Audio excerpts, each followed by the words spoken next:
दुनिया की राजनीति इस समय बड़े हलचल और उहापोह माहौल में चल रही है, और खास करके जब से अमेरिका में डोनाल्ड ट्रंप चुन के आए हैं, रोज कुछ न कुछ वो गतिविधियां ऐसी हरकत करते हैं कि दुनिया उससे प्रभावित हो जा रही है। एक तो उन्होंने टेरिफ वार छेड़ रखा है, और उसके बाद तरह तरह के ऐसे ऐसे वक्तव्य वो दे रहे हैं, और उसी में एक उन्होंने शपथ ग्रहण के साथ ही साथ वक्तव्य दिया था। ग्रीनलैंड और पनामा पर उन्होंने अपनी दावेदारी ठोक दी थी, और तरह तरह की दावेदारियां ठोक रहे हैं। और उसमें फिर भारत के प्रधानमंत्री को अपने यहाँ बुलाए नहीं बुलाए, फिर जयशंकर गए नहीं गए, अपना क्या क्या होता रहा। और इन सारी चीजों के बीच में अभी फिलहाल जो स्थितियां दरवाजा मूछ गए, हमारे विदेश मंत्री जयशंकर जी उनके शपथ ग्रहण समारोह में शामिल हुए भारत का नेतृत्व करने। उसके बाद मोदी जी वहां गए, और जिस तरीके के हरकतें हैं, और ट्रंप अपने यहाँ बुला बुला करके जिस तरीके से सबका क्लास ले रहा है और सबके साथ व्यवहार कर रहा है, दुनिया में कहीं न कहीं से आक्रोश और क्षोभ जा रहा है। उसी में कल अपने ये जयशंकर जी पहुंचे लंदन, बेंथम हाउस में उन्होंने एक स्टेटमेंट दिया कि कोई पाक अधिकृत कश्मीर भारत को वापस आ जाएगा, तभी उसका कश्मीर समस्या का अंतिम समाधान होगा। और उन्होंने स्पष्ट रूप से कहा कि हमने 3 चरण पूरा किए हैं उसके। हमने पहले चरण में 370 खत्म किया, अपने दूसरी चरण में हमने उसका आर्थिक सामाजिक विकास किया, और तीसरे चरण में हमने उच्चतम मतदान वहां पर करा करके चुनाव संपन्न किया, और अब ये निर्णायक है कि पीओके को भारत को दे दिया जाए। अब सवाल ये उठता है कि पीओके ऐसा मसला है, कश्मीर ऐसा मसला है कि उसमें भारत पाकिस्तान ही नहीं, पूरा दुनिया के संबंध उस पर इन्वॉल्व है, लगे हुए हैं। अब सवाल ये उठता है कि जयशंकर के कहने का मतलब क्या होता है? क्या इनके ये कहने में क्या भारत युद्ध की तैयारी कर रहा है? क्या पाकिस्तान भारत को पीओके देने के लिए तैयार है? क्या ट्रंप ने जिस तरीके से दावेदारी अपनी ठोकी है ये ग्रीनलैंड पर और ये पनामा पर, क्या उसका कोई संबंध है इस इन जयशंकर के अपने वक्तव्य से? और अंततः जिस तरीके से ये भाजपा सरकार घिरी हुई है और इसकी लोकप्रियता दिन पर दिन खत्म होती चली जा रही है, तो क्या आने वाले चुनाव में ये जो तरह तरह के हथकंडे अख्तियार कर रहे हैं, क्या उसमें एक हथकंडा इनका यह भी है क्या कि ये फिर से एक बार युद्ध की तैयारी कर रहे हैं? इन्हीं सब बातों पर आज हम ये चर्चा करने के लिए यहाँ उपस्थित हैं। आइए हम अपने प्रबुद्ध पैनल से आपका परिचय कराएं। हमारे साथ गुरु नानक देव विश्वविद्यालय के ये राजनीति विज्ञान के प्रोफेसर जगरूप सिंह सैको जी हैं, आपका स्वागत अभिनंदन है। हमारे साथ जुड़े हैं पंजाब विश्वविद्यालय में राजनीति के प्रोफेसर मोहम्मद खालिद साहब, आपका भी स्वागत है। हमारे साथ जम्मू कश्मीर से जुड़े हैं अंतर्राष्ट्रीय विश्व मंच के आईडी खजूरिया साहब, आपका भी स्वागत है। हमारे साथ लाहौर से जुड़े हैं लाल सलाम वेबसाइट के संपादक आदम पाल जी, आपका भी स्वागत है। और हमारे साथ जुड़ेंगे जवाहरलाल नेहरू यूनिवर्सिटी के पश्चिम एशियाई संगठन के डायरेक्टर प्रोफेसर ए के पासा जी, आप सब लोगों का स्वागत है, अभिनंदन है। तो आइए हम शुरू में ही हम चलते हैं प्रोफेसर अमिताभ कमल पासा जी के पास। पासा जी, इन सारी चीजों को जयशंकर जी ने जो वहां पर वो वक्तव्य दिया है अपना लंदन के बेंथम हाउस में, उसका आप क्या असर देते हैं?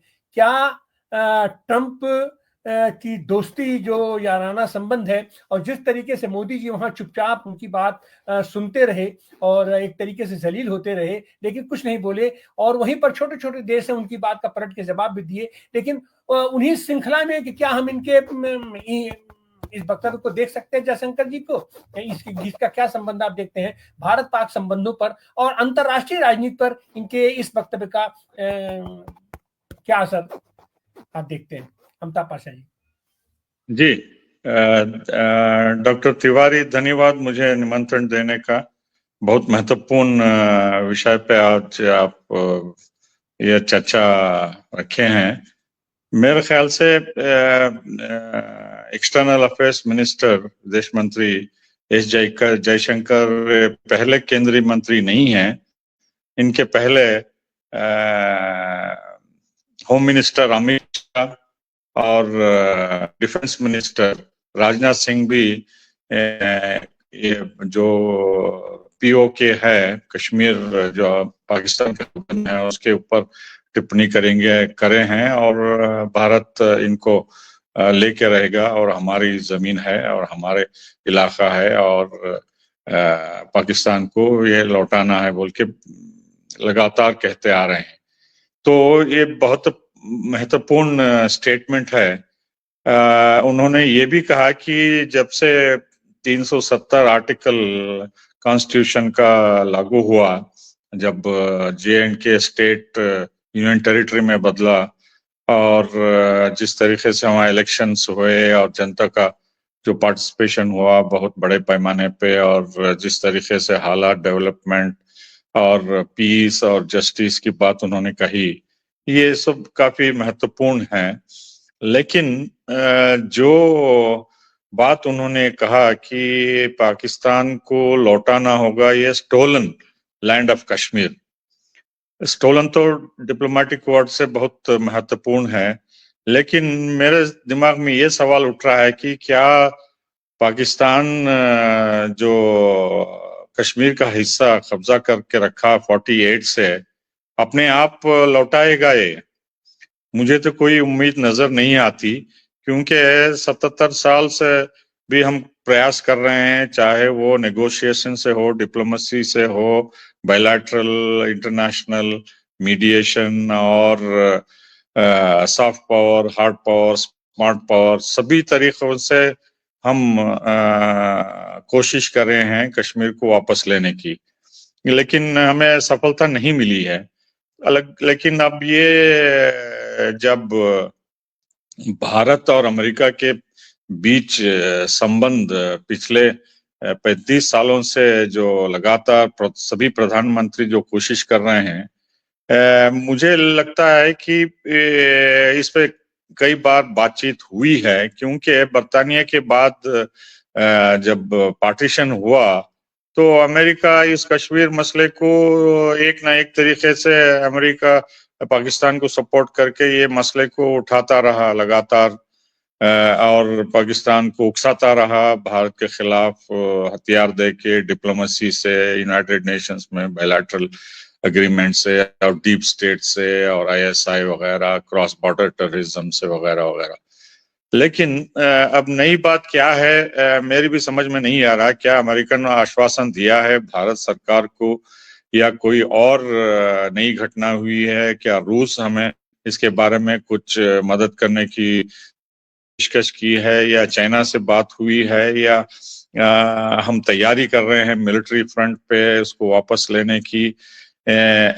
मुझे कुछ क्लियर आइडिया नहीं है, या सिर्फ इलेक्टोरल पॉलिटिक्स की वजह से ये मिनिस्टर एक के बाद एक अब इस मामले को उठा रहे हैं।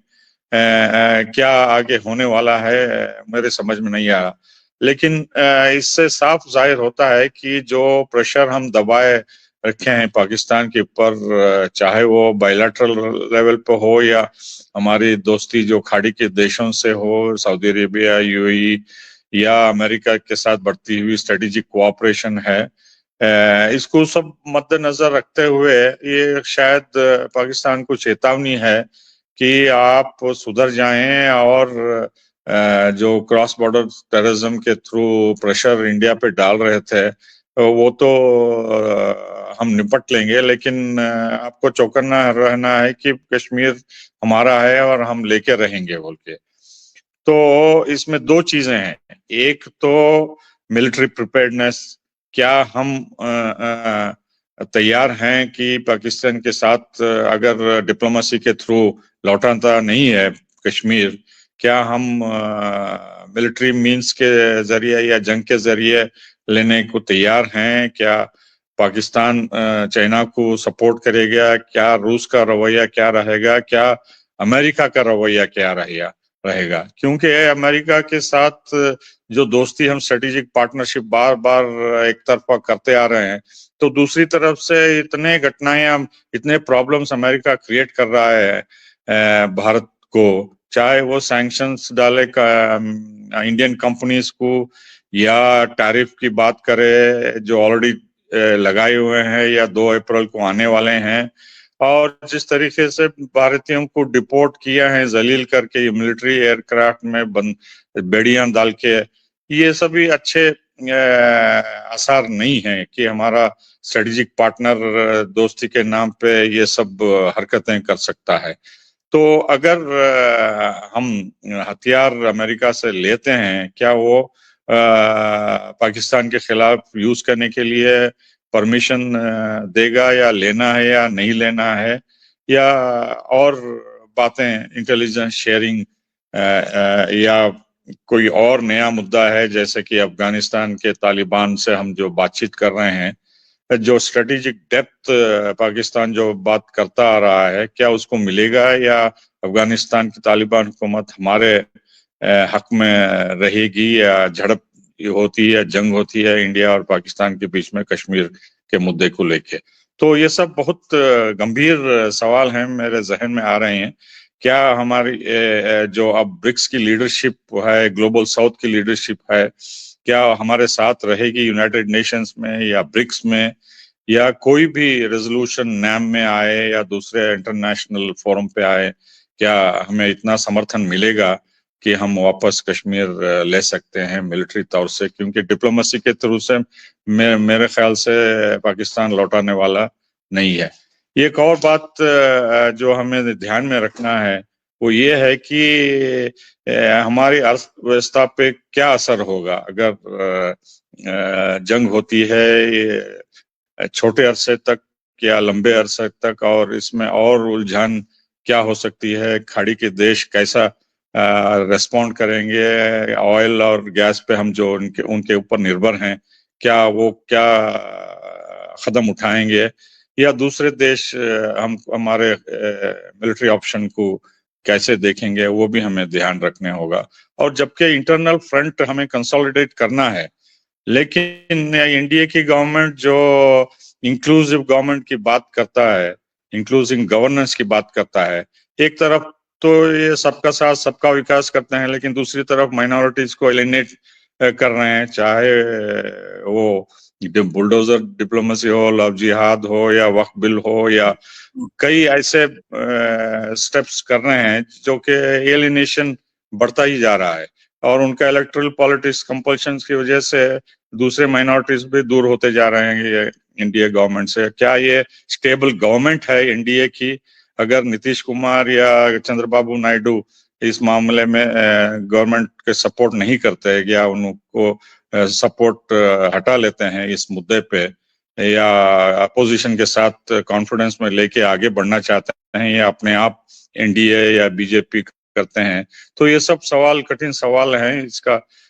हमें तफसील से डिटेल में डिस्कस करना होगा कि ये क्या स्टेटमेंट है बार बार जो हम सुन रहे हैं, क्या नए डेवलपमेंट्स क्या हुए हैं। ये सब डोमेस्टिक, रीजनल और इंटरनेशनल फैक्टर्स को मद्देनजर रखते हुए हमें मेरे ख्याल से आगे बढ़ना चाहिए। मैं यही कहना